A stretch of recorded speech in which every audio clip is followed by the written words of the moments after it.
నమస్తే. భగవద్గీతలో 16వ అధ్యాయం దైవాసుర సంపద్ విభాగ యోగంలో 4వ శ్లోకం. దంభో దర్పోభిమానశ్చ క్రోధః పారుష్యమేవ చ అజ్ఞానం చాభిజాతస్య పార్థ సంపదమాసురీం.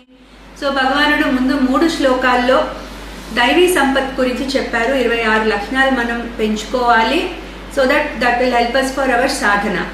సో ఇప్పుడు ఈ శ్లోకంలో ఒక 6 లక్షణాలు ఆసురీ సంపత్తికి సంబంధించి చెప్తున్నారు. అంటే ఇవి మనకి అడ్డుపడుతూ ఉంటాయి సాధనలో, అండ్ ఇవి శాస్త్ర నిషిద్ధమైనవి అండ్ అధర్మమైనవి. సో అందుకని ఇవి మనం we have to get rid of them.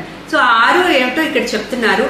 దంభము అంటే లేనిపోని గొప్పలకి పోవడము, చూపించుకోవడానికి, లేకపోతే ఎవరికో చూపించుకోవడం కోసం ఒక పని చేయడం, ఇటువంటిదంతా దంభం.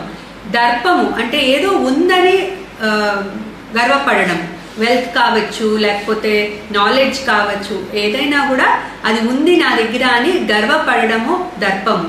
నెక్స్ట్ దంభో దర్పో అభిమానం అంటే నన్ను మించిన వాడు లేడు అనే ఈగో క్యారీ చేయడాన్ని అభిమానం అంటారు. తర్వాత క్రోధము అయిన దానికి కాని దానికి కోపం తెచ్చుకోవడం, అవతల వాళ్ళ మీద అది ప్రదర్శించడం, అది క్రోధం అవుతుంది. నెక్స్ట్ పారుష్య కఠిన వాక్యాలు మాట్లాడడం, లేకపోతే యాక్షన్స్ కూడా కఠినంగా చేయడము అవతల వాళ్ళ మీద, సో అది ప్రదర్శించడము, ఇవన్నీ పారుష్యం కిందకు వస్తుంది. తర్వాత అజ్ఞానం అంటే వివేక లోపము. సో ఏది కరెక్ట్ ఏది రాంగ్ అనే వివేచన లేకపోవడము అజ్ఞానము. దెన్ సో ఈ రకంగా ఈ 6 లక్షణాలు కూడా ఆసురీ సంపత్తికి సంబంధించినవి అని చెప్తున్నారు భగవానుడు. సో ఇప్పుడు ఏమంటున్నారు? దంభో దర్పోభిమానశ్చ క్రోధః పారుష్యమేవ చ అజ్ఞానం చాభిజాతస్య పార్థ సంపదం ఆసురీం. సో అర్జున, ఇవన్నీ కూడా ఆసురీ సంపత్తిగా చెప్పబడతాయి.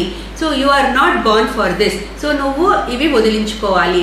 అట్లాగే మనకు కూడా భగవానుడు చెప్తున్నారు, కొంతమంది వాళ్ళ కర్మశేషం బట్టి వీటితో పుడతారు, బట్ ఇక్కడ సాధన చేసే కొద్దీ జ్ఞానం తెచ్చుకుని వీటిని వదిలించుకునే ప్రయత్నం కూడా చేయొచ్చు. సో భగవానుడు అదే చెప్తున్నారు.